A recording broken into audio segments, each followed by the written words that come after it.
Hello, everyone. So today's talk is going to be about optimal pricing with a single point. This is a joint work with Professor Omar Besbes from Columbia DRO and Amin Alwah from Facebook Core Data Science.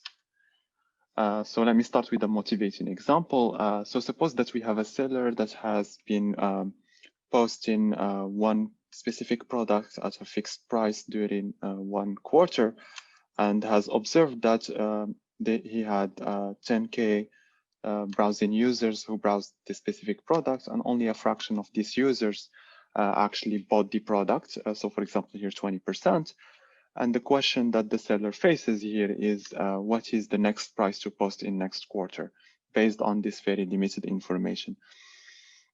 So this is a highly non-trivial question because from the get-go, it seems that it's hard to do much with just this little amount of information, but surprisingly, one can actually achieve non-trivial revenue levels by exploiting this limited amount of data. And this is the goal of the current presentation.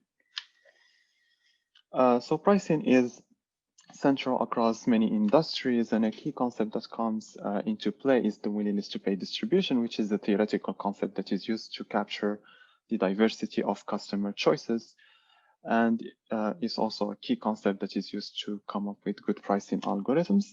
But the willingness to pay distribution is rarely available in practice. We only have access to it through signals that comes from the collected data.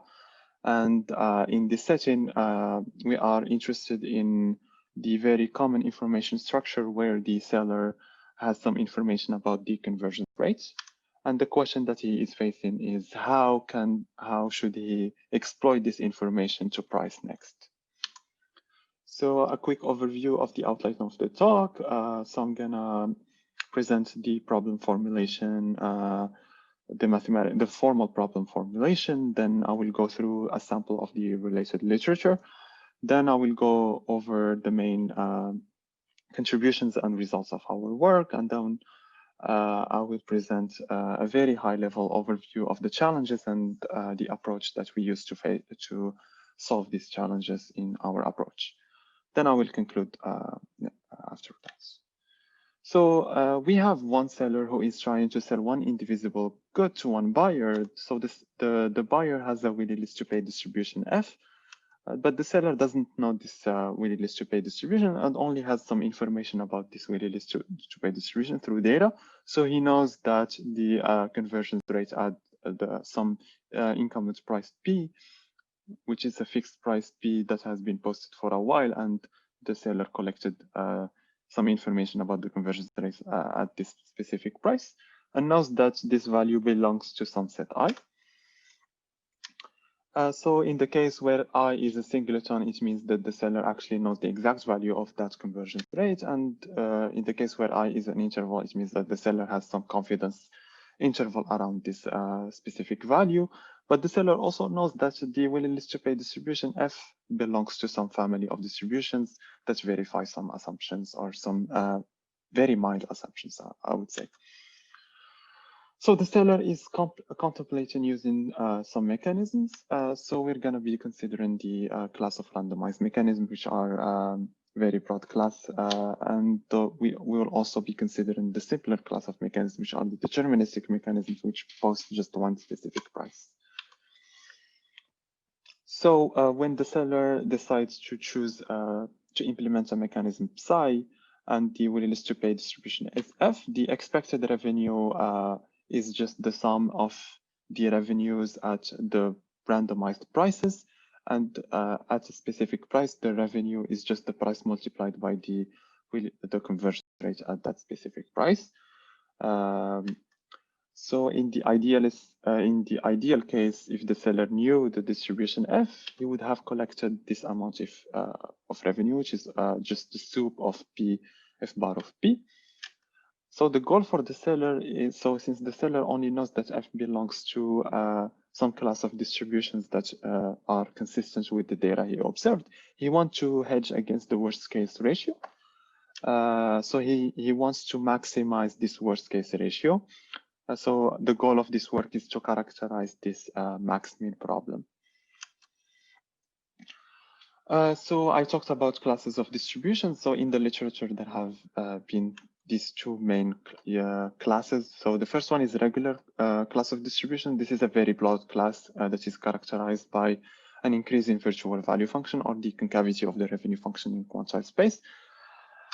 The other class is MHR distribution, monotone hazard rate distribution, which is just a subclass of regular distributions that has some constraint on the tail of the distribution. And our analysis is actually general and applies to alpha regular class of distribution that admits these two classes as specific as special cases. So before I dive into the results, a sample of related literature. So there have been very limited results in this setting. So the first stream of results is about the setting where the seller knows just the support of the willingness to pay distribution. And the second stream is interested in the pricing while learning or dynamic pricing, where the seller is actually trying to balance the trade-off between collecting more data about the willingness to pay and also maximizing the revenue. So for this stream of research, the authors were interested in characterizing the asymptotic behavior of the pricing policies. So there have been very limited understanding for the setting where there is no price dispersion, and the goal of this work is to bridge the gap between these two settings. So an overview of the main contribution of our work. So we will be providing with the first unifying framework to study this setting of small data optimal pricing with knowledge of one conversion rate. We will fully characterize the optimal performance of randomized mechanisms and the near optimal mechanism that achieve that performance. And also the same thing for deterministic mechanisms. And the last thing is that our framework is general and can handle uncertainty around the conversion rate knowledge. So I will be using this table to present the results that we obtained in our work. So suppose that the seller knows that the distribution F is regular and have observed that 25% of the customer bought at that specific price. So we actually show that there is a randomized mechanism that achieves 67% of the optimal performance. And not only that, this value is also the maximum one can achieve by using a randomized mechanisms. So it's an achieved value at a near optimal mechanism, but also there is no other mechanism that can achieve something higher than this. And we actually also show that one can actually use a simpler mechanism, which is a deterministic mechanism, to achieve a similar level of performance, which is 66%. So this is a very highly non-trivial result. By just knowing that 25% of your customers bought, you can achieve this much percentage of the optimal revenue if you know the whole distribution. The numbers for the median, if you knew the median of the willingness to pay, are slightly lower. So here is 56% if you use a randomized mechanism.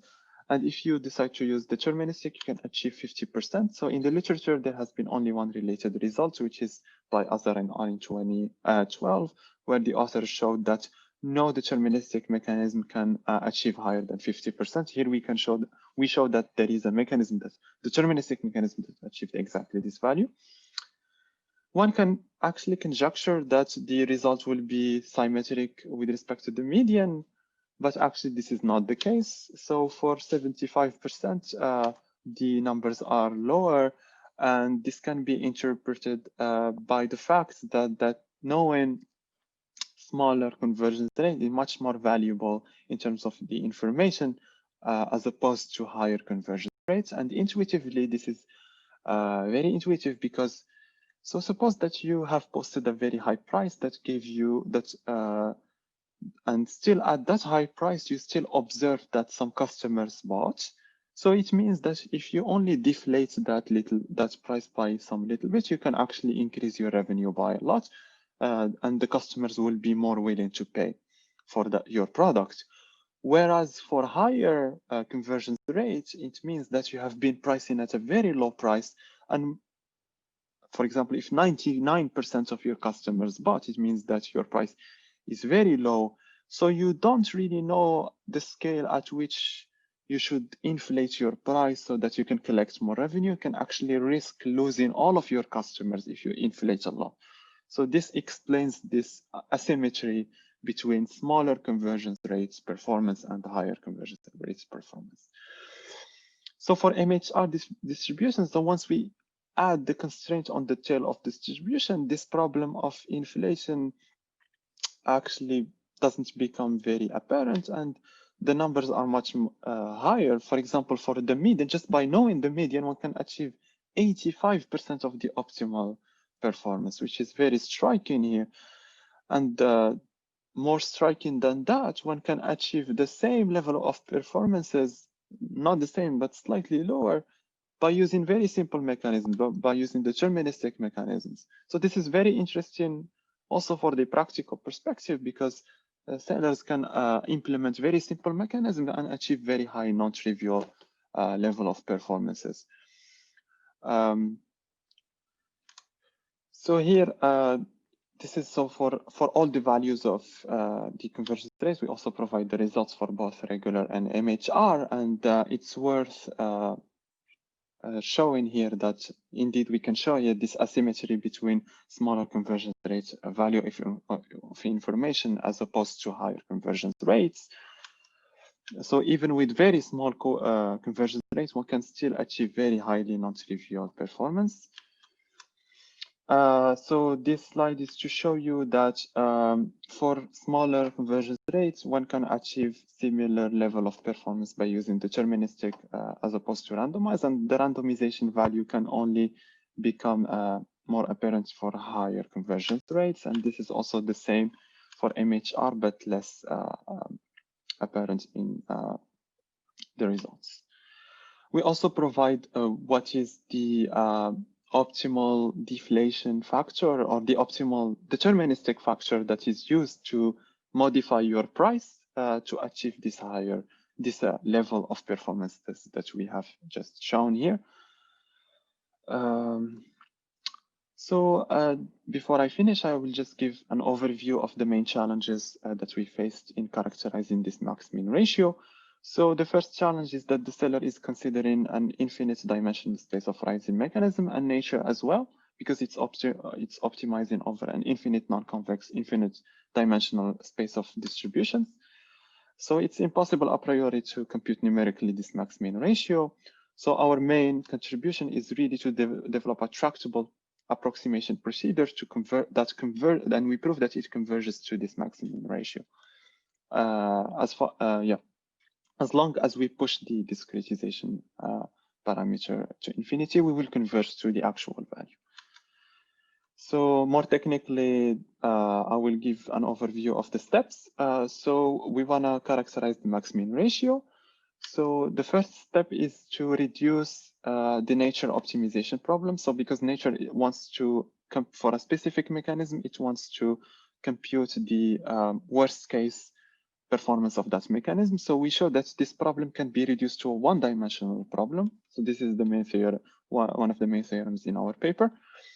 So the second step is to also reduce the space of search of mechanisms. And we can show for randomized mechanism, one can restrict his attention to the set of mechanisms that randomize over a discrete finite number of prices, and then we approximate that value using a linear programming. And we show that the error that we are making by doing these restrictions is big O of 1 over square root of n. So if we push our discretization step to infinity, we will converge to our objective. For a deterministic, it's simpler because the space of mechanism is one-dimensional, and we also come up with a one-dimensional search approximation to our max-min ratio. So conclusion here is that the conversion rate at one price is a very valuable information and can lead to very non-trivial level of performances using our near optimal pricing mechanisms. And then the non-trivial, a very high non-trivial result of our work is that we can do very well even if we don't have price dispersion. And our framework can handle the case of box uncertainty around the conversion rate. And this opens up a lot of other interesting questions, so robust learning, and also the structure of near optimal experimentation. So one can try to answer question like, what is the next price that I should post to collect to go to the relevant regions in my willingness to pay support to achieve highly non-trivial performance. So thank you very much for your attention.